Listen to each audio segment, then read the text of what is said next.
আসসালামু আলাইকুম। Welcome to my YouTube channel riding with Johnny. এই যে অস্ত্রগুলো দেখছেন, এগুলো কিন্তু মানে বর্তমানে যেমন খুশি তেমন সাজোর খেলনা পিস্তল। যা হোক, চাকুগুলো খেলনা, সেগুলো রাবার দিয়ে তৈরি। আর যাই হোক, বর্তমান সিচুয়েশন এটাই বলতে হচ্ছে।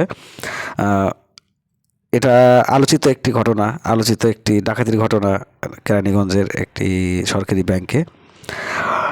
আমার জানা মতে, যতটুকু দেখছি, যতটুকু এদিক সেদিক থেকে শুনলাম, এগুলি কোনো অস্ত্র খেলনা বা কোনো অস্ত্রই খেলনা নয় বা ছিলও না। এগুলো সবগুলো অস্ত্রই অরিজিনাল। এবং এতটুকু শুনতে পারছি। কী কারণে প্রশাসন থেকে, কী কারণে অন্য কোথাও থেকে এটা রটানো হচ্ছে, এগুলো সব খেলনা পিস্তল বা এই ধরনের, বর্তমান হয়তো সিচুয়েশনে বাংলাদেশের যে অবস্থা, সেই অবস্থার প্রেক্ষিতে এমনটা বলা হইতেও পারে যে এখন সবগুলোই যেমন খুশি তেমন সাজো। দেখেন আপনারা যা ভালো মনে করেন।